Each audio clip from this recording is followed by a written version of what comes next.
Hi, this is Al Franken.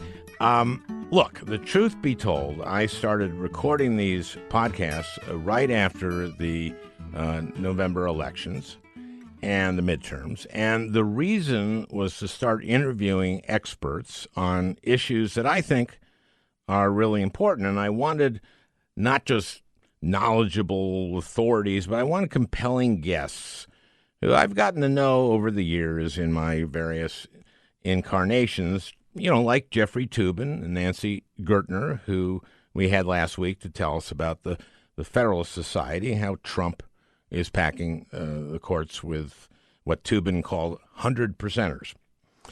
And the idea behind all this is to give listeners an in-depth handle on the issues that matter to the lives of Americans going into the 2020 election cycle. Issues like the courts, because during the 2016 cycle, there was virtually no discussion of actual issues. It was all the Trump circus and Hillary emails. And that was not just CNN and MSNBC. It was the New York Times. It was the Washington Post. If you did a word cloud for Hillary on Election Day in 2016, it would have been one big word: emails. And the cable news channels would just cut to any Trump rally and stick with him because it was entertainment, watching this narcissistic freak show. And for any of the other Republicans to get any oxygen at all, they would have had to bite the head off a live chicken sometime during their rally. And Ted Cruz did that toward the end of the primaries, but the media never picked it up because they were on Trump. And the only issues that we discussed during the 2016 campaign were through the prism of something dumb or crazy that Trump would say. So, for example, the terrible Iran nuclear deal, according to Trump, was negotiated by very stupid people like Ernie Moniz, who, before being energy secretary, had been chairman of the MIT nuclear physics department, and who negotiated the incredibly complex technical terms of the deal with his Iranian counterpart, who was also a nuclear engineer. So idiots like Moniz had evidently negotiated the stupidest deal in the history of our country. And on health care, Trump told everyone he was going to replace Obamacare with something terrific. That was it. Oh, and he had one policy idea that was literally the only idea he offered during the campaign about health care. And you won't remember what it was until I remind you right now. His idea was to allow insurance companies to insure people across state lines. You remember that now? That was going to create much more competition and bring down the costs of health insurance, and it would be terrific. The thing is that the ACA requires insurance companies to cover people with pre-existing conditions and not charge them more, and to provide all 10 essential health services, to get rid of annual and lifetime caps, like time limits, and all this good stuff, so that states weren't worried anymore about fly-by-night insurance companies coming into their state and selling useless policies. So guess what? Insurance companies could insure people across state lines in a number of states. And guess what? No insurance company did it. Not one health insurance company provided insurance out of state. And let me tell you why. Provider networks. A big part of being in the health insurance business is providing a provider network. Doctors who you can go to who are part of the insurance company's network. Now, here's a little secret that Trump did not know. People like to go to a doctor in their state. And let me tell you why. putting together a provider network is pretty intensive work. You got to get to know the doctors and other healthcare providers in the state, and that requires a lot of high-skilled people from the insurance company going around the state to meet with and evaluate hundreds of healthcare providers, and that means setting up an office or several offices in the state, so you're not really an out-of-state insurance company anymore. That's why Trump's only idea about healthcare was just ridiculous, and that's why later as president, Donald Trump said, "Who knew that healthcare was complicated?" Well, actually, pretty much everyone. My guest today is a guy who really knows how complicated healthcare is.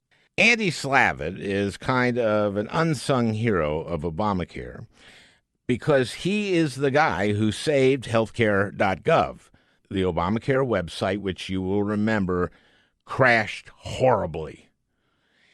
And after 3 weeks of total debacle, my guest, Andy Slavitt, called Health and Human Services from Minnesota and volunteered to offer some advice. And the next day, they flew him out to Washington, D.C., and he fixed the damn thing in 5 weeks, saving Obamacare and probably saving Obama, who was still going to face re-election. And Andy, after that, was appointed by President Obama to head up CMS, the Centers for Medicare and Medicaid, which is a $1 trillion agency. CMS also administers children's health programs, the community health care, and the ACA. And I spoke with Andy in Minneapolis not long after the midterm election, in which we picked up 40 seats in the House, and healthcare was a big part of it. And Andy came to play. He's incredibly knowledgeable. And as I knew going in, because we were friends, not a little snarky. Before we go to Andy, though, we've got a sponsor.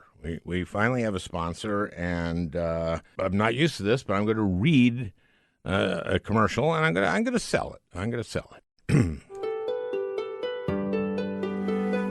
When a natural or man-made disaster occurs somewhere around the world, we're all grateful that Doctors Without Borders is there to provide medical care and save lives. But who is going to account for all the economic devastation? Who's going to assess the damages? Well, that's where Accountants Without Borders comes in. That's right, Accountants Without Borders.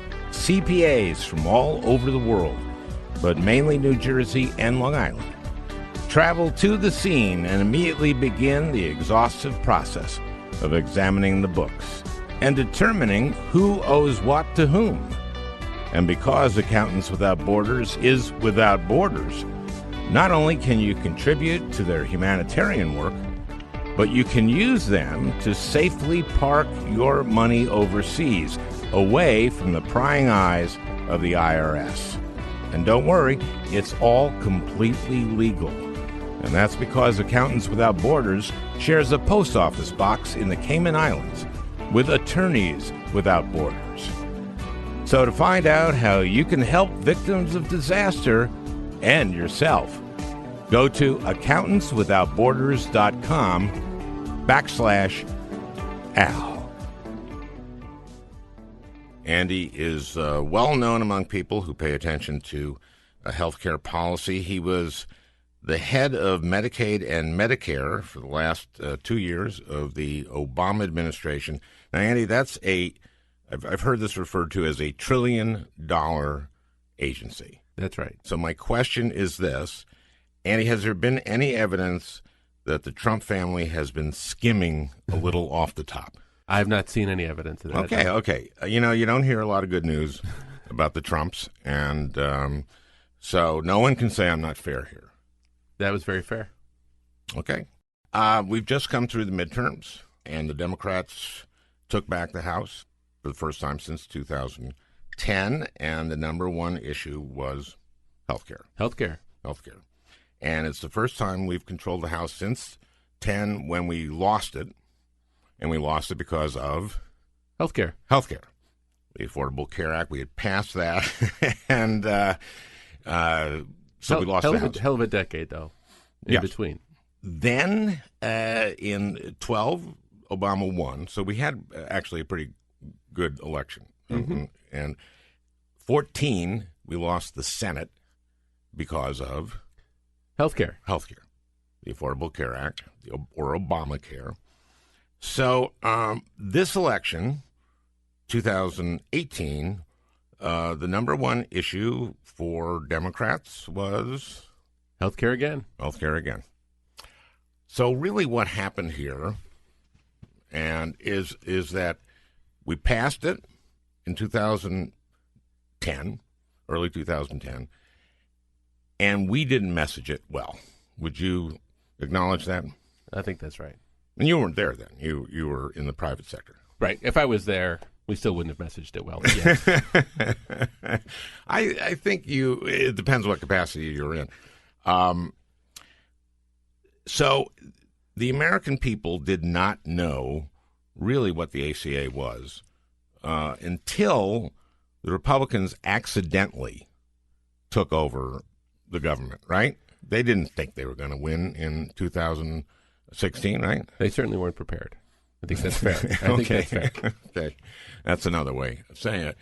So, so they win in 2016, which means for 7 or 8 years, they have been saying they want to repeal and replace Obamacare and replace it with, now, Trump said he would replace it with something terrific. That's true. Okay. And I had been there since we passed the damn thing, since we wrote the thing. And I was wondering to myself, they've been working on this for 7 or 8 years. They know that we've insured more than 20 million new people. They know that we're subsidizing people so that they don't have, what percentage of Americans who get health care through the ACA, who get their coverage, what percentage gets subsidies? 80%. And what, on average, is what they pay per month? Most of them pay under $75 a month for insurance. Okay, so the people that are getting, most of the people, 80% of the people that are getting their health care through the ACA are getting a really good deal, really happy about this, right? They can afford it for the first time, for most of them. And we expanded Medicaid. That's right. So people are happy about that. That's right. Universally, I think. Okay. But they don't know it, really, until now, the Republicans, I'm going like, okay, you got to do this. You got to do it at least as well as the Affordable Care Act is. And what have you been working on? How can you do this? Because I remember when we put this together, how hard it was. Right. How hard this was to do. So I wonder what you guys have been doing for 7, 8 years. This is going to be interesting. And I've heard you say you were kind of interested too, right? Absolutely. I mean, you were giving them kind of the benefit of the doubt. Like, my goodness, they must have something. You know, I think that was a little bit of a challenge, but I think the challenge was pretty simple. If you can do something, and call it Trump Care, call it anything you want, that gives more people coverage, gives them better coverage, and brings down their costs, everybody will get on board and salute that. There's no pride of authorship in the ACA. So I think that was the challenge. And that was certainly everything that Trump had said during his campaign that he would do. But you knew that Trump had no idea what he was talking about. But I wasn't shocked. No, I wasn't shocked. You knew it. You knew it. Yes. Come on. Yes. Because he doesn't know any policy, really. Yes. Well, and I think to your point, because he was so broad and general, he gave policymaking over to Mike Pence and Paul Ryan and Tom Price, who was then the health secretary. And they actually had very specific ideas about what they thought was important in health care that had very little to do with what he said in the campaign. Of course, because it wasn't going to be something terrific. So they roll out their plan. And I was thinking, I just wonder how they're approaching this, from a more free market, whatever it is they're going to do. So somehow they end up producing a bill or a couple bills that about 23 million Americans lose health care, lose their insurance. Right. That's an important verb in that sentence. I agree. Okay, lose. Lose, yes. Lose is the verb. The 23 million is kind of important, too, because that actually is more than the people who gained it. So then you have less at the end than you had in 2009 and 2010. Not only that, no guarantee that if you have pre-existing conditions are going to be protected.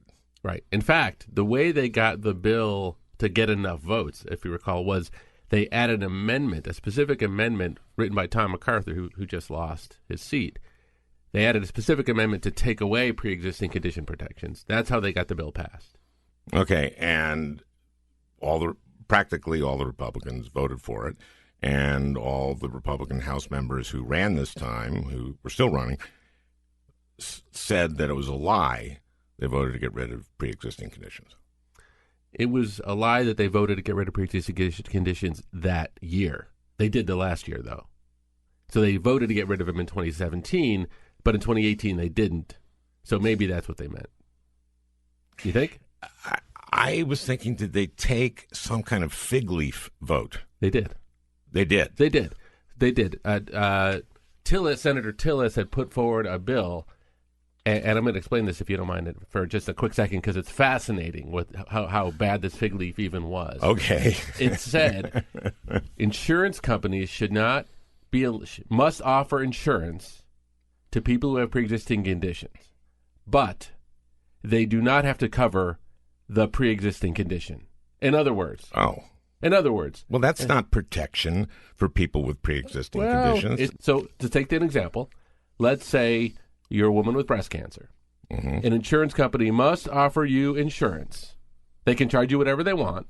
And that's not protecting you either. And they don't need to cover your breast cancer. So it's everything but the breast cancer. So they took that vote, and I think that's the fig leaf vote they took, which allowed them to say, it's a lie that I voted against protecting pre-existing conditions. No, it isn't. You did vote that way. Right. It was a pretty cynical bill. And I think that might come back to haunt Tillis in 2020. Okay, let's give your bona fides a little bit to impress people about you. You were the guy that saved HealthCare.Gov. That's fair to say, right? You came in. Remember that everyone, I think, remembers that launch, or if you don't, you should. That was a disaster. The rollout of Obamacare, of the ACA, was HealthCare.Gov, right. And it crashed. It didn't go well. It crashed. Now, you told me you were here in Minnesota. You were at United Healthcare. You were head of Optum. Yeah, I was at Optum. Yeah, okay. And you told me how it came about that you became in charge of fixing this thing. Tell me about that again. Right. And to be fair, a lot of people did heroic work fixing it. I was sort of the quarterback, or maybe more accurately, the chief firefighter. So what I did was I called Washington. It had gone on for 3 weeks where the website hadn't been up. Placed a call to Washington and offered to help, and that help could have come in any form, advice in any form. And I certainly did not expect that call would be heated. I assumed it would be ignored. As anyone would, right? Right. What I found out, though, was I think I was the only person in the country that actually called, because 2 days later... I love that. Yes, well... That's my favorite thing about this story, is that as far as you know, you're the only person that called. Right. So you call in, and they go, come here to Washington. Come Washington. I brought a single piece of paper around with a couple of my colleagues. And all I really said was, in effect, you've got a technology problem, but I bet what you have is really a management problem, because technology problems are all solvable. Yours just happens to be very visible, and we have a major piece of legislation and perhaps a presidency on the line, so there's a lot of focus on it. Yes. But if you put those facts aside, this can be fundamentally solved if you approach it the right way. And 2 days later, they had a press conference, which was very interesting. And I listened in the press conference, and they announced that I and the team I was going to be coming in with we're going to lead the turnaround, which was fine because we kind of had said as much. But at the very end, they said That had to be fixed in 5 weeks. but it wasn't. I had not heard that number before, but so began, I think, a pretty crazy adventure personally, and I think for the country, where we did daily press releases, press conferences, and really tried to rally all of the government employees, the outside contractors, my own team into a single team. To get to results. So you said this is really a management problem, and I assumed because you had fixed this thing that you are just some kind of geek, tech geek, and you're not. You're a manager. I'm not. It's funny. If I were going to break down how it happened, like in 30 seconds, I'd say there were 20 people with 20 ideas on what needed to be done, all of which could have been right, could have been wrong. I had no way of judging. All I knew was I asked one question: how many bugs, computer bugs or defects, are there in the software? And the answer was whatever that answer was. It was several thousand. I said, well, take that number. Let's divide that by the number we need to get out in every day. Let's hire one developer so each person gets rid of one bug per day, divided by the number of days we have in 5 weeks. And let's not work smart. Let's just work hard. And everyone sort of looked at me like, that's not a smart plan. I said, well, let's work smart. Let's work smart later. Let's work hard now. And I don't have time to listen to a whole lot of ideas. So we went through and we did that. And 2 weeks in, I called my wife, Lana, who I hadn't seen because I'd been in Washington just working, and said, honey, I think I made it worse. And she said, you didn't make it worse. I said, well, I did. We have more bugs today than we had when I started. And not only that, but since we started fixing some of the bugs and more people started getting on the website, the hardware broke. And now we have no hardware and worse software. So I've sort of stepped in a leaky boat and I put my foot through it. And there was very little she could say to me because I was actually really at a low point. So you thought you were just completely screwing up and completely destroying any chance that we'd ever right. have the Affordable Care Act. Right. And it was not that long after that. And people would come to me and they'd say, Andy, it's getting worse. And all I would say to them is, well, what can you do right now? Don't worry about the whole thing. What can you do today? And do that. And what happened was eventually we started clearing up more bugs, and those bugs would solve other bugs. And soon enough, indeed, we got to be about 10 days away from the 5 weeks, and we were almost there. And at that point in time, we called in people and said, okay, what's the smartest thing for us to do in the next 10 days? Because we've cleared about 75% of the bugs. And when we got to that 5 week point, which was December 1st, the vast majority of Americans were then able to get on the site and buy health insurance. And a few weeks later, 7 million people had gotten covered through the exchanges.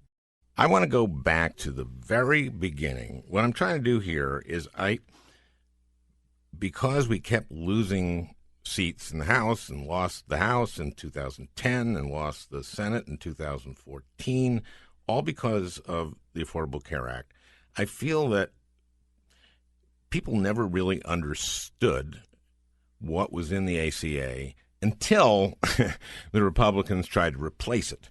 And then they suddenly loved the Affordable Care Act. So I want to, between the two of us, talk about why the ACA was the way it was, why it is the way it is, and start at the beginning. And the beginning for me was I was running for the Senate in 2008 against an incumbent Republican. And we were in a debate, and he said, when healthcare came up, that he said the United States has the best healthcare system in the world because we have the Mayo Clinic. And I said the Mayo Clinic isn't a healthcare system. It's the Mayo Clinic. We're proud of the Mayo Clinic. Mayo Clinic does healthcare at least as well as any place in the world, right? Yep. But it's not a healthcare system. And T.R. Reid, who was a Washington Post journalist, had written a book about all the different healthcare systems in the world of developed countries, all of whom have universal care, all of whom cover everybody. That's what universal care is, and have as good outcomes as we have, and pay about half. So they each have systems, basically. So here we did not have a healthcare system. If you were getting your healthcare through Medicare, you're in the Canadian system. You're single payer. If you're in the VA or the military, you were in the British system, socialized medicine. If you were getting your insurance through your employer, which most people do, you're in the German system, the Swiss system. If you don't have insurance, you're in the Cambodian system. Right. And what the ACA was doing was trying to get people from the Cambodian system into one other of the systems. And that's why when Medicaid was expanded, to get into single payer. When we said protected pre-existing conditions, that no insurance company can charge you more for having pre-existing conditions, that was a tremendous benefit to people. We said no lifetime caps. The reason lifetime caps are terrible is if you get cancer. If you get really sick once, you're cancer or something like that. That's it. That's all you got. That's right. So you're going to go broke. Mm-hmm. And, when I was campaigning in 2008, I'd show up in any community and there would be at a VFW, in the bar or at a cafe, there'd always be a bulletin board with a spaghetti dinner or a burger bash for somebody who had lost all their money because they got sick. Right. And that's what people are terrified. That's why healthcare is sort of an economic issue, maybe the number one economic issue for most families in our country, which is why it was so powerful in this election. So I win. I go to the Senate. I knew Bernie Sanders. I had campaigned for him. And Bernie's for single payer. Correct. And I said, I'd go with single payer, but Bernie, we're about 55 votes short. Okay. That was not going to happen. Right. And we had 60 Democratic senators. So you had to get every one of the 60 aboard. So a lot of us most of us, almost all of us, I wanted the public option so that people can either go to an expanded Medicaid or exactly a Medicaid for all or Medicare for all or whoever wants it. That's what a public option is. Joe Lieberman said no to that. That's exactly right. Yep. That's too bad. We also wanted to lower, as an alternative to that, lower Medicare to 55. And I believe it was also Lieberman said no. Yep. So, and we had other barriers too that we had to solve. Ben Nelson on choice and et cetera. And he and Barbara Boxer worked that out. Very difficult process. We get it done. And what it looks like is, I try to refer to it as a three-legged stool. Three-legged stool is you got to protect people with pre-existing conditions. So anyone with a pre-existing condition can get insurance and not be charged more. Mm-hmm. If you're going to do that, that means that you can't have free riders, people who don't get insurance, so you have a mandate. Right. Because otherwise the people won't get in until they get sick, and the cost will be prohibitive. Right. Okay. And then if you're going to do that, if you're going to have a mandate, you have to have subsidies for people who can't afford. And that's what we did. That's right. So that's how that worked. That was a very good, sound structure. And we covered people. And people, all the stuff I talked about, we had. Yep. And they just lied about it. Right. And I would just add one bit of flavor to what you just said. That is a very centrist idea for how to cover people. So going back even further than 2008, for decades, we've been trying to solve this problem. There was something called HillaryCare, which, as everyone knows, didn't succeed. And out of HillaryCare, at the same time HillaryCare was going on, an organization called Heritage, which is, as we know, a conservative think tank in D.C., decided they needed to have an alternative idea. So their alternative idea to Hillary Care was a place where people could go to buy subsidized insurance and have an individual mandate to require that they do that. That sounds vaguely familiar, right? And so you wonder why the Republicans in Congress and in the Senate in the House and in the Senate, opposed this, and it was all political because they didn't want Obama to get any accomplishments. I think that is a very fair read, based upon fair. Exactly. It's let's call it true. Let's call it true. I mean, yeah, that's exactly. McConnell didn't want any achievements, wanted to fight him on anything. You're just saying that because he said that. Yeah, that's there. That's true. And as we know, when Republicans say something, it's not necessarily true. So right, but that was true. Okay, but that was true. So in 2010. We pay an enormous price for finally getting 20 million people health care. Right. And look, I want to underline a couple of points you made here. First of all, if you ask somebody about the 10 features of the ACA, and you talked about most of them, getting rid of pre-existing condition, discrimination, making sure that there's no lifetime limits on policies, free preventive care to keep people healthy. This is the essential health benefits. 10 essential health benefits, making sure that everybody has mental health coverage, hospital coverage, prescription drug coverage. If you poll those things, the 10 features of the ACA roughly, they're all massively popular. They poll above 70%, except for one. The mandate. The individual mandate.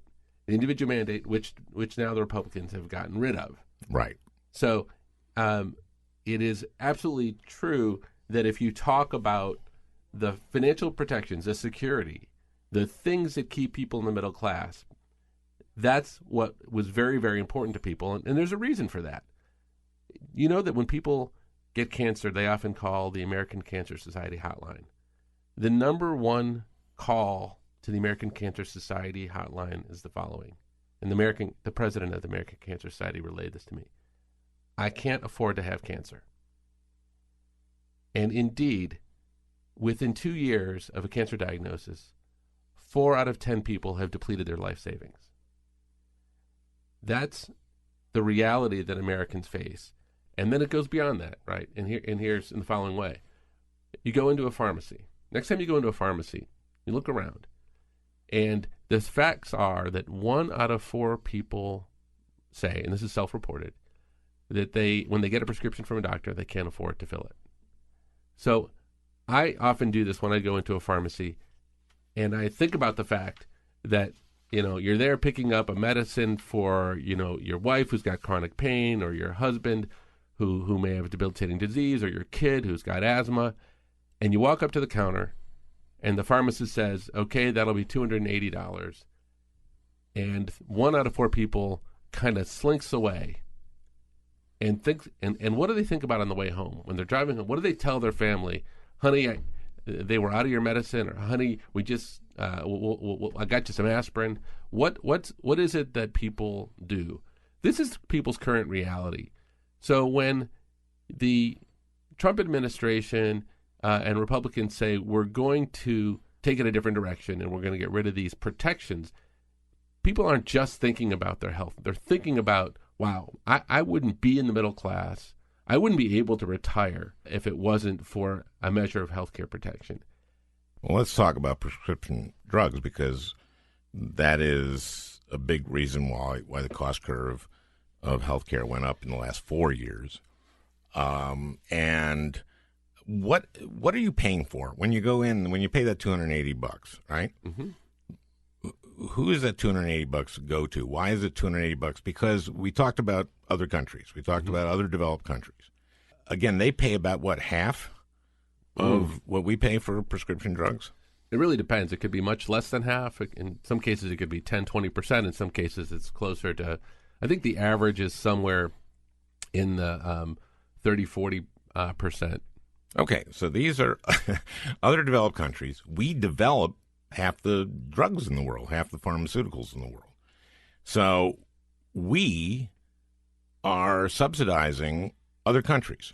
And when you say eat we, to be clear what you mean, you're talking about the National Institute of Health in large part, right? Is some part of that. And that's the research. And then they always argue in Congress, gee, if you cut the prices of pharmaceuticals, we can't do the research that gets you your miracle drugs. Right.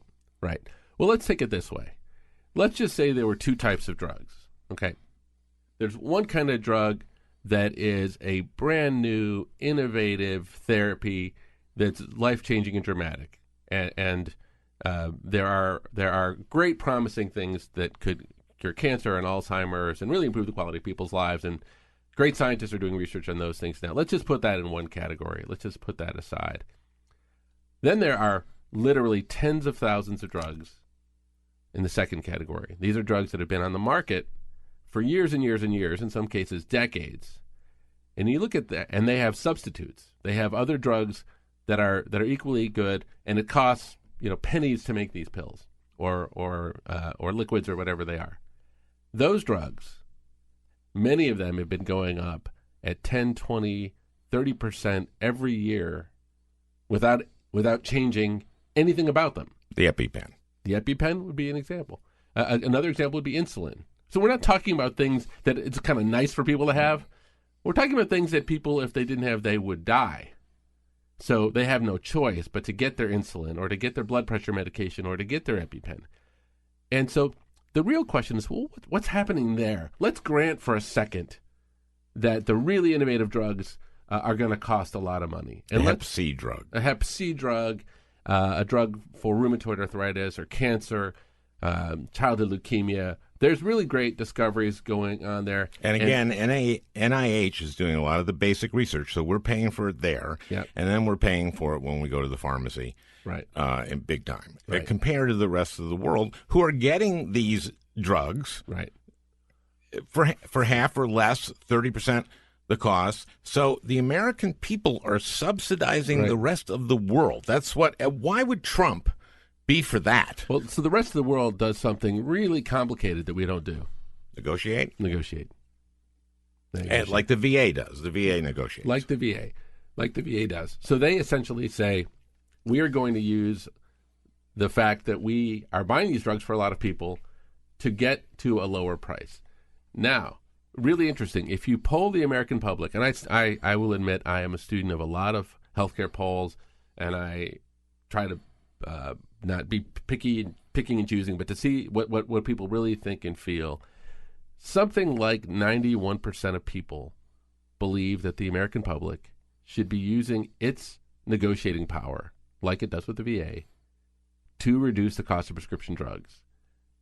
And Democrats, including me, I've introduced a bill that has a package of ways to address pharmaceuticals, and part of it is Medicare should be able to negotiate with the pharmaceutical companies. Right. And one of the things also is the advertisement of these, the ads. When they read the bad side effects, they have, a couple riding a bicycle in the country with nice music on it, and while they're reading the side effects, or they're listening to light jazz in a gazebo, or you're having a three-legged race with your grandchild, right? Your granddaughter, right? And that's when they read the side effects, right? And so the visuals are so strong. Mm-hmm. We are one of only two countries in the world that allow these kind of advertisements and allow the companies to deduct from their tax. Do you know what the other one is? What's the other one? New Zealand. I don't know why. But most other countries don't allow these advertisements at all. Right. And you're right. The taxpayers are paying for those advertisements. Right. Now, the president and Azar, the HHS secretary, have proposed this thing where they have to show the list price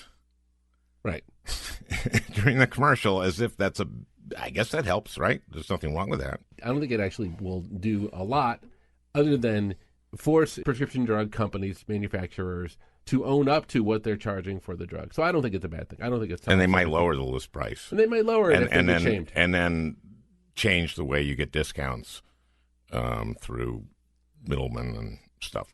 Right. And coupons and right. stuff like that. Now, here's the idea I have. What you do is during the side effects, instead of listening to light jazz and the gazebo, you have actors enact the actual side effects. This is a requirement. Taking Temitrex may cause extreme dizziness and loss of balance. I'd like to see an actor do that. That would be fun. Lumitrin can cause I'm sorry, let me try that again. I thought you were going to say rectal. That would be easy. That would be the easy way to go. And I will. Lumitrin may cause restless leg syndrome and thrashing at night. Wouldn't you like to see that? Okay. Stop taking Umexaltrin if you experience nausea and vomiting or extreme vomiting. I've actually listened to these now since I got the idea, and all of these are in there. Novertrim may cause scaling of the skin, severe itching, and involuntary bowel movements. There we are. See? So you got it. Zoometrics may cause hair loss. I would like to see that. And here's my favorite. And this is a real one. And you may have heard this. I don't know how many people have heard this and just gone, what? It says, don't take Taltz if you're allergic to Taltz. Have you seen that? Have you noticed that? I don't know if I've seen that one, but something like that. Yes, that rings a little bit of a bell. Don't take Taltz if you're allergic to Taltz. Seems like a good rule. Seems like a good rule. I am. How do you know if you're allergic? Well, that's the first question you have. Right. You got to take it once to find out if you're allergic to Taltz. So the question they should be required to say what happens if you're allergic to Taltz, which is that your tongue may swell to 3 times its size if you're allergic to Taltz. So don't take it. I like that one. I think that would be a better set of visuals. Yeah, and they're said kind of fast. They're said kind of fast. They're said kind of low. Well, I'll redo those. Taking Temitrex may cause extreme dizziness and loss of balance. Stop taking Umexaltrin if you experience nausea and vomiting. Lumetrin can cause restless leg syndrome and thrashing at night. Norveratrim may cause scaling of the skin, severe itching, and involuntary bowel movements. Zoometrix may cause hair loss. Don't take Taltz if you're allergic to Taltz. Stop taking Corbitrin if you have swelling of the mouth, lips, or tongue. So let's talk about where we go from here. I think Mitch McConnell just said he's not going to do anything on health care. I think that's what he said, or he's not going to fight. They're not going to. I think they got the message from this election that they're not going to repeal and replace all the great things from the Affordable Care Act. But there are some dangerous things happening, which is that there's these lawsuits this lawsuit that's working its way toward the Supreme Court. And, for example, Josh Hawley and the guy who was just elected Senator B. Claire McCaskill is a signatory to the lawsuit, which says that the ACA is unconstitutional because they took out the mandate. And once you take out the mandate, it all unravels. Right. So what you're saying is a guy that was running for Senate under the premise that he opposed getting rid of pre-existing conditions was also at the same time suing to get rid of pre-existing conditions. The protections. The protections. I would love to get rid of pre-existing conditions. All conditions. Yes. Fair enough. Protections. Josh Hawley, Attorney General of Missouri, running for the Senate. He is a signatory to this lawsuit that would get rid of, among other things, get rid of protections for people with pre-existing conditions. He runs an ad saying, my son has a pre-existing condition. Right. And I think it has violins. I think it actually has violins in the ad, and they didn't actually use his son. They used a sad-eyed child. They found a sad-eyed child to play his son, and his son was mad, but he wanted to win. Right. So, but he says, no one more than me wants to keep the protections for people with pre-existing conditions, except that you, as Attorney General, are a signator. And this is Scott Walker, I think, was a signator to it. Wisconsin, yeah. Yeah, the Wisconsin governor. Obviously, he lost, though. Yeah. But Hawley is going to the Senate, and partly because he just lied. Right. The fact is, you're making an excellent point, which is the Republican Party spent such a long time benefiting from being against the ACA that even now that they are in a position where it's clear that the public has spoken. It's clear that this was a healthcare election. I saw research from Hart Research which showed that healthcare was a bigger issue in deciding the election than the combination of immigration and the economy, which were the next two big issues, which were Republican issues. Healthcare was bigger than both of them combined. And the Republicans and the Democrats are all seeing the same data. So they understand that that's what's going on. And so they understand that now the Senate, and that it being against those things is probably not popular. But there's a lot of things they do that most people don't see. And I think what you're pointing out is there's regulations, there's court cases, there's a number of things that go on every day that we have to continue to watch, not because they are bad for Obamacare, but because they're bad for people, because they take the 20 million people who've gained coverage and they take coverage away by making it harder for them to roll. They make coverage more expensive. They are hoping to bring a case to the Supreme Court, as this case that you're talking about, that within the next couple of years would make the entire ACA illegal. And that's a frivolous case. But they have 5. You know what I think? I think we're going to see Roberts again step up, because I think he reads polls too. Yeah. I mean, look, the guy who's hearing this case right now used to work for a senator named John Cornyn, who at least right now is the number 2 senator in the Republican Party, and he is widely seen to be very political. We'll see what happens in this ruling, but I don't think anybody thinks for a second that this is the judge that's going to prevent this frivolous lawsuit from progressing. And when I say frivolous, by the way, this is not me talking. These are most conservative scholars. Every conservative scholar that I know of has said this is a ridiculously frivolous case. But if it gets through that judge, in other words, if he says, yeah, fine, let's call it illegal, and then it gets appealed, it goes to I believe the Fifth Circuit, which has 10 appointed Republican judges and 5 and Louisiana and 5 Democrats. That's a pretty tough court for a case like this. Then it would make its way to the U.S. Supreme Court, which my guess would be it would be sometime in 2020. And then you would really, I think, be faced with what you're talking about. But you'd agree we're on some thin ground. I mean, if in fact you're correct, and it's Roberts once again that saves us, it feels like for so many people who have so much at stake, we're on some we're on some much thinner ground than we ought to be. Yeah, and you know that he'll take something away, like he did. Like one of the things Roberts did was say that you can't require every state to expand Medicaid, which is one of the greatest things that happened in the Affordable Care Act. And when the Republicans wanted to take that away, to shrink Medicaid, that was also part of what they were doing. They wanted to shrink Medicaid. When they wanted to do that, I went to rural Minnesota and to hospitals there. What happened when Medicaid was expanded, it meant that a lot of people who didn't have health insurance now had health insurance under Medicaid. So if someone goes into the hospital, they are insured. They hadn't been insured before. The hospital had to pay for it.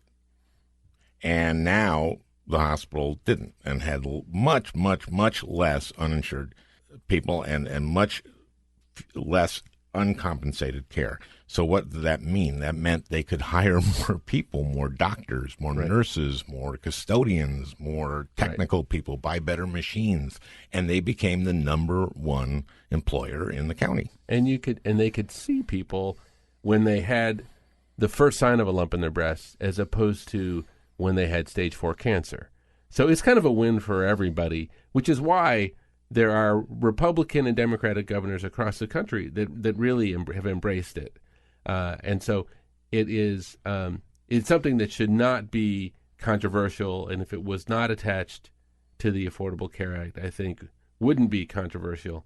But it is for all the reasons that I think we've talked about. But we had 3 states in this election that had where the people of the state voted to adopt an expanded. Well, those are very Democratic states, like Idaho. Utah, Idaho, and Nebraska. And by the way, Kansas is now. Well, they have a Democratic governor. Like the Democratic governor. Yeah. So we're very likely, if I were going to predict, we're going to have expanded Medicaid by the time we get through 2020, when we'll be on probably a number of other ballots.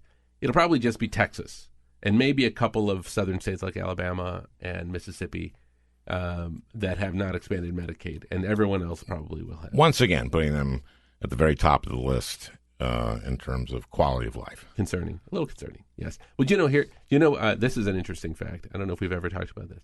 In Alabama, every state has an income level cutoff to which if you make more than a certain amount, you can't get Medicaid. Mm-hmm. In Alabama, yes, that number is $3,000 a year. No, a year. I shouldn't laugh. That's tragic. Yes. That is tragic. Yes. If you make more than $3,000 a year, you make too much money to qualify for Medicaid in Alabama. It's hard to believe Jeff Sessions comes from Alabama, isn't it? It really hard to see how that fits. Oh my God, $3,000. $3,000. Okay, I'm just stunned. That's the most stunning thing I've heard. Yeah. Today. Yeah. Okay, so you have this organization, the United States of Care, and your goal is to get us to and do. You cited a lot of polls today, and part of what you guys do is polls, see what people's attitudes are. You want to get us to universal care. Yeah, I want us to do something very simple. I just want us to catch up to the rest of the world. The rest of the world. I heard this comment from one of the former prime ministers of Australia, and it really stuck with me. And I like to compare us to Australia because when I compare us to like European countries, people will scream socialist, but Australians are swashbuckling towards people, kind of how we see ourselves. And he said, "Look, we admire you guys." Talking about America, we admire you guys. We think we got a lot in common. There's one thing we don't quite get, and that's that you seem to keep your citizens in a state of quiet desperation. And by that, he said, we don't do everything in Australia, but we make sure the basics are off the table. That if someone gets sick, they don't have to worry about it. You guys, unless you're filthy rich, and now I'm embellishing a little bit on what he meant, but unless you're and really are quite wealthy, most of us don't really know that we'll be able to afford to take care of our families if someone gets sick. And us as Americans. Yeah. And so all we're trying to do is say, look, there are 3 principles that more than 75% of the country agrees with. This is us at United States of Care. The first one is that everybody in the country should be able to have a regular source of care. And why is that important? It's important because if you're using the emergency room, you are not really able to improve your health and your health outcomes. And there's a recent study that got done which said that if you have a regular source of care for 4 years running, your health outcomes start to improve dramatically, and the cost of taking care of you go down. And that's what happened with expanded Medicaid, and that's what happened with the Affordable Care Act, more people insured, and you don't pay anything for preventive care. That's exactly right. And it may be It may be a mental health professional. It may be that there's some technology that helps us. We can be a little bit broad and a little bit innovative in how we define a regular source of care. It doesn't necessarily mean Marcus Welby, with the white coat, but it does mean that you've got a connected relationship with the healthcare system. The second principle is that nobody should have to choose between paying for healthcare and any other expense in their life. In other words, we shouldn't be going bankrupt any longer because we get sick. I think what people want is they want to be able to afford to take care of their family. I don't think people are asking for more than that. And then there's the third principle, and the third principle is that we should do this in a way that becomes sustainable and durable. And what I mean by that is we should no longer be passing laws with 51 votes just because one political party has the power. We should pass these laws with 60 to 70% of congressional support, because that's where we are as a public. As a public, we believe in these things that way. And we also should do these things in an economically smart way. We should be doing them in ways that control costs and bring down the cost of prescription drugs and so forth. But those principles that I just laid out, when I left the administration, I said, within a decade, we're going to be trying to do this again. And when we do it, we ought to try to do it right. And I'm going to raise roughly $100 million and essentially towards an effort that over the next decade, this will of the American people can overcome this sort of political infighting that occurs in Washington. That's the organization United States of Care, and they're active now.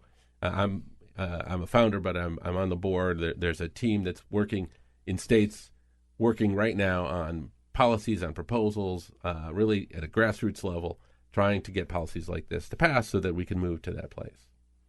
Yeah, it's harder to do these things in states, especially small states, not politically necessarily, but just to carry it out, right? It is. What I would say is, though, that if there hadn't been Romney Care in Massachusetts, which was the thing that Romney later disowned, but was a model for the ACA, it would have been very hard to pass the ACA because the Congressional Budget Office would have had nothing to score. It would be hard to know what worked and what didn't work. And when you don't have at least some examples in states, what happens is you get what I like to refer to as think tank fantasy camp. And think tank fantasy camp is this thing in Washington, which is not pretty, and both sides do it, by the way. The left and the right both do it, where somebody on a whiteboard will say, this is the ideal healthcare system, and we should have this healthcare system. And we have, and by the way, if you're a right-wing think tank, it basically goes like this: the free market will solve all of the problems.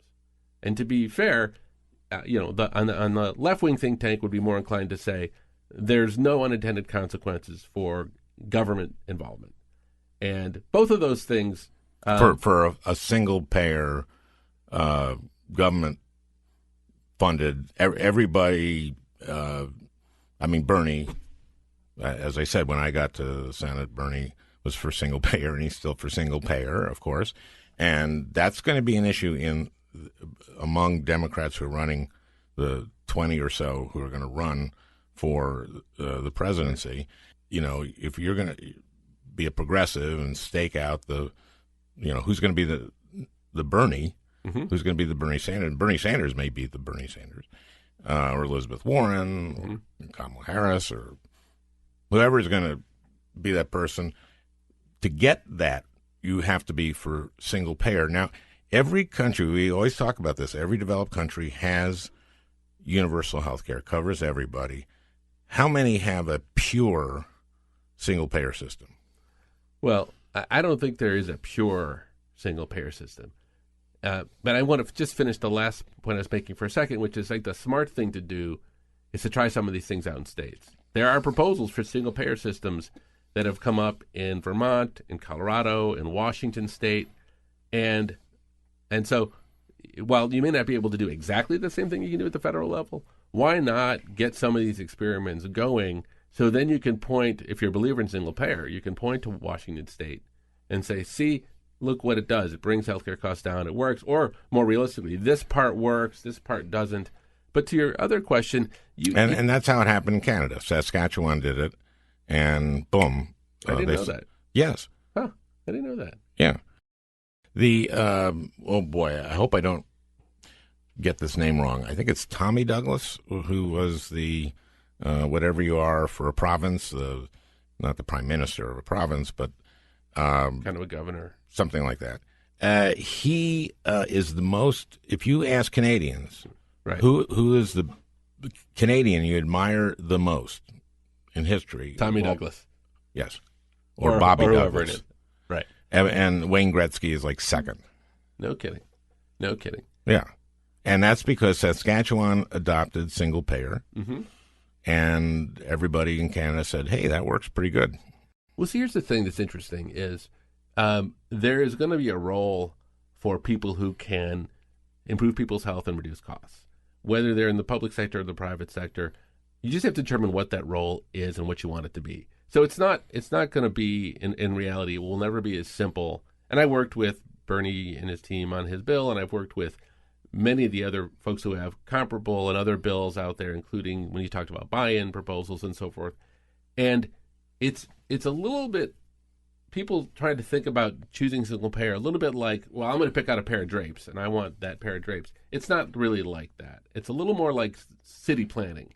You've got to make a whole lot of decisions, probably hundreds of decisions, about what do you want community hospitals to play, and what role do you want community hospitals to play, how much, where do you want incentives to be, what role do you want patients to play, what role do you want care managers to play. There's a whole lot of things that get done in a healthcare system, and there are vastly more efficient ways to do them, and there are always going to be good consequences and some unintended consequences.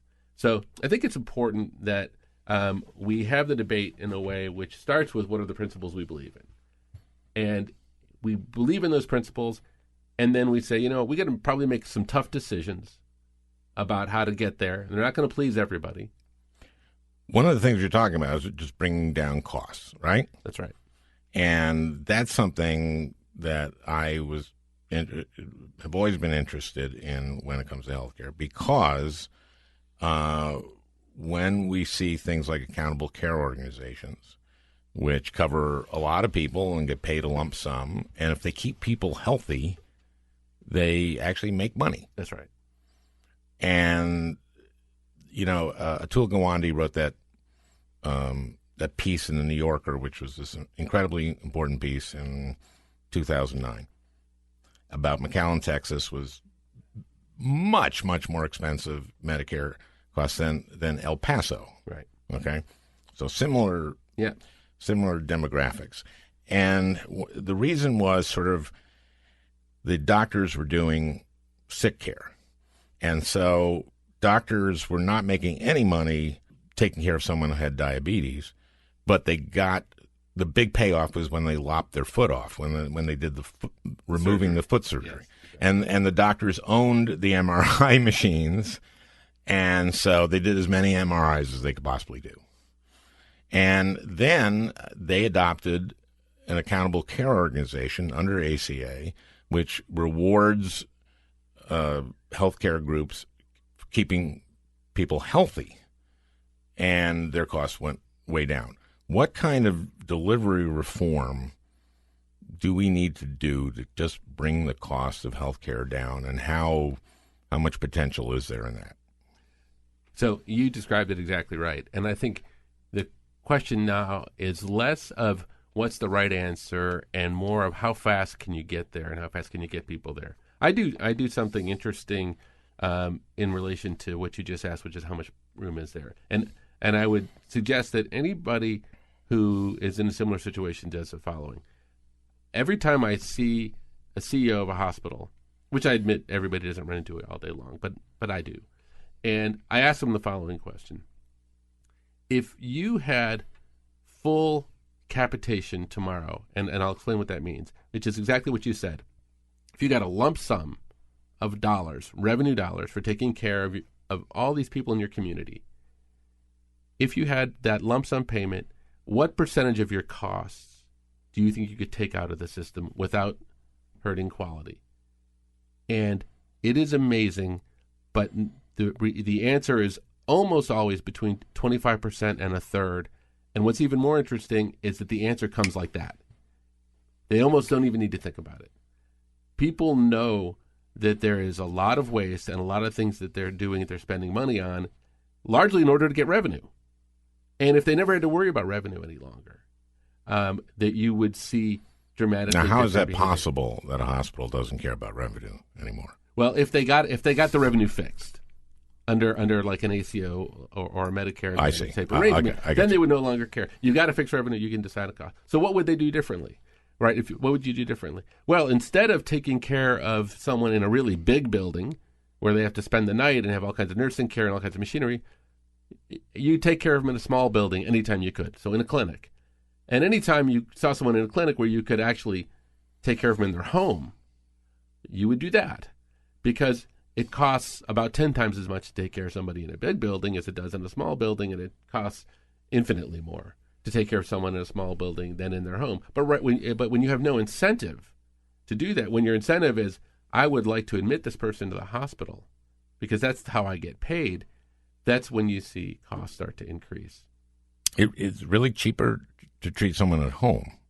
Oh, sure, much. But and that's not and doctors. Is that a doctor or is that a who comes to the home? I should say this: to be able to, in the case of really high cost patients, people who have 6 or more chronic diseases, it makes a ton more sense to send a nurse to their home. Oh, I see. Than wait for them to come to the hospital and have a nurse walk the floor.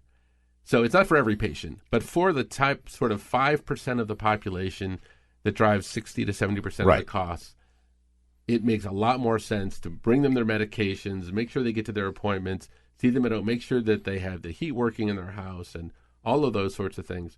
That'll keep them healthy. They did that in Winona, at a hospital in Winona, and they just got like signed a partner for people. Mm-hmm. And these are the people who came to the emergency room the most and used the most resources. And you're right, the people with chronic conditions are the drivers of cost. And this brought down the cost tremendously. Someone would show up at their home and and it's more satisfying for everybody too. When I still believe that we have to bring the idealism back into the healthcare system, and the idealism says, can you get people the care they need when they need it instead of waiting for things to get so bad that they have to wait in your waiting room for an hour and a half to come see you, and then when they come see you, you have 10 minutes with them, and all you can do is give them a prescription or send them off to some other doctor, and it's 50-50 that they're even going to go. And so you tend to get distraught. You tend to feel like you're not making a difference anymore. But if you really have... So there's burnout for the doctors and there's burnout from the patients. I think you can find solutions that are good for patients and good for clinicians. Some of that I found when I was at CMS was really interesting. It was actually giving the doctor back a little more time in their day and a little more freedom. So we had this program which is called a primary care medical home, and what we did is we said, we'll pay you your normal rate when you see patients, but we'll also give you a little monthly stipend of like $70 per patient per month, and here's the deal: you can use that on anything you want as long as it's good for patient care, but you decide. And it was interesting. I would go and sit down with physicians who were part of this program, and one of the docs said, I'd like to hear how you're spending the money. And he said, well, I don't want to tell you. And I said, why? He said, well, I think you're going to be upset. I said, well, how about if I tell you, I promise you I won't be upset. He said, okay.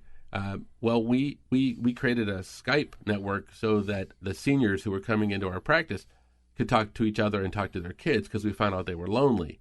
And when they did that, they were much healthier and much happier, and they didn't come in as much. And so we spent our money on this Skype network. And I said, I'm not mad. I'm not mad. That is exactly the kind of thing that doctors who are really thinking about their patients and have a little bit of time and a little bit more money are doing. And he said, as a result of this, I was going to retire next year at 65, and now I'm going to go to 70 because I am able to take a little bit more control. Well, thank you. I'm glad this, of course, in this election, the most important issue, but also for many families, most important economic issue in their lives. Thank you for the work you're doing. I hope we do get to universal care and we get there soon. And one thing you've said before, which I think is so right, that we don't want to be changing our healthcare system every 4 years. The public tends to arrive at things before the politicians do. And so if you look at issues like marriage equality or drug laws or prosecution around marijuana possession or some of these things, it seems to me like it shows up in the public, and then somewhere between 5 or 10 years later, the politicians we get around to get around to it. And I feel like that's where we may be right now, where we have a lot of energy around saying, oh, for God's sakes, let's just take this issue off the table. Yes, everybody shouldn't have everything, but people shouldn't have to worry about this anymore. And I think we probably are largely there because of the risk we had over the last couple of years of repeal. And I think that will hopefully translate, but it won't translate without a lot of hard work. And I think that's what I think a lot of us have to commit ourselves to doing, is making sure that we do the work to make that happen. We've come so far. A large percentage of Republicans say, I mean, not Republican office holders, as you say, but a large percentage of Republicans are for single payer. Yes, that's true. The day of the election, we just had this midterm election, the Wall Street Journal opinion page came out with a 3-page thing that was labeled Trump's healthcare accomplishments. I don't know if you saw this. No. Technically, it wasn't 3 pages. It was 2.5. And the font was kind of big. But it was, nonetheless, Trump's healthcare accomplishments. And I read it because I thought this is awfully nice at the Wall Street Journal to summarize in 3 pages or 2.5 what Trump's accomplishments were. And I wanted to know. And the last paragraph was the sort of the socket to him punchline paragraph. No one has done more for healthcare freedom than Donald Trump. I'm paraphrasing. Now, do you know what that means, healthcare freedom? No. I have been in healthcare in one form or another for 30 plus years. I've talked to literally tens of thousands of people, patients, Americans. I've literally never heard the phrase healthcare freedom. I've never heard anybody say, I want more healthcare freedom. I've heard people say, I want more healthcare security, or I want better healthcare, or higher quality, or fewer hassles. Never healthcare freedom. Yet we have a president I think we should be thankful for, who apparently has done more for that thing, if we wanted it, than any other president. And I thought that would be something that you would find interesting. I think if I could take the Wall Street Journal op-ed pages, and we'll end on this, if I could take their defense or defend what they said there, I think what they mean is you get to choose your own doctor and you get to keep your health care plan if you like it. And you'll remember I'm using those words because Obama said if you like your plan, you can keep it. And that was called by PolitiFact or the lie of the year. You may remember that. And he didn't mean it as a lie. You can't, insurance companies have the freedom not to offer the policy they offered last year. So he shouldn't have said it, but he wasn't lying like we see now. When I thought about doing this, I thought about that as being the lie of the year, and I'm thinking now, can you imagine now there being something called the lie of the year? Right. That might be the lie of the day. They can't do the lie of the year now. Right. Thank you, Andy Slavitt. What you didn't see there is that Andy and I ended by shaking hands. Again, I got to get used to this. It's just audio here. And speaking of audio, I want to thank Leo Kotke for his beautiful music. And I hope you enjoyed this. If you did, tell friends about it. Maybe I'll do another one. I don't know. Thanks for listening.